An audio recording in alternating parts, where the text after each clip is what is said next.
Hello' everyone, এইবাৰ চাকৰিটো নহ'ল বুলি আকৌ এবাৰ হাৰি গ'লোঁ বুলি দুখ কৰিছে নেকি? এই দুখ নকৰিবা, মানে নকৰিবা বা দুখ নকৰিবা। তোমালোকৰ লগত আপোনালোকৰ লগত ময়ো আছোঁ, ময়ো তেনেকুৱা এজন ভুক্তভোগী।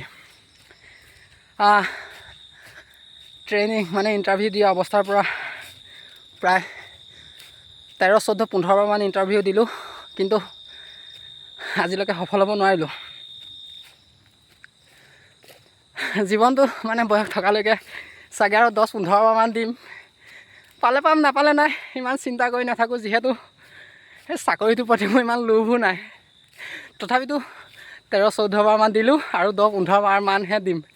পালে পাম নাপালে নাই ন, নে কি কয়? মই কোৱাটোকে আপোনালোকো কৰিব। আপোনালোকো যদি 15-20 বাৰো যদি দিছে চিন্তা নকৰিব, আৰু 10-15বাৰমান দিব।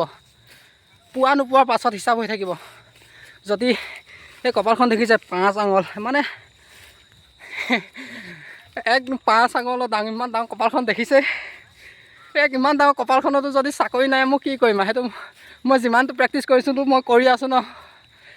তাৰ পোৱা নোপোৱাটো ভাগ্যৰ কথা। এই ওপৰৱালা এজনে চাগে টিক টিক টিক কৰি পেলাই মোৰ এইখিনিৰ পৰা চাগে উঠাই থৈ দিছে। মানে মোৰ নামত যদিও জবটো আছিলে, হোৱাইট নাম মাৰি পেলাই চাগে বেলেগ এটা নাম লিখি থৈ দিছে। সেইটো কাৰণে হোৱা নাই। তথাপিতো চেষ্টা কৰিম, আপোনালোকো চেষ্টা কৰক। আকৌ এবাৰ যুঁজ দিম জীৱনত সফল হ'বৰ বাবে। একেলগে প্ৰেক্টিচ কৰিম, সদায় গ্ৰাউণ্ডত আহিব, লগ পাম। চ' আকৌ এবাৰ ক'লোঁ, ভাগৰি নপৰিব, প্ৰেক্টিচ কৰি থাকক সকলোৱে।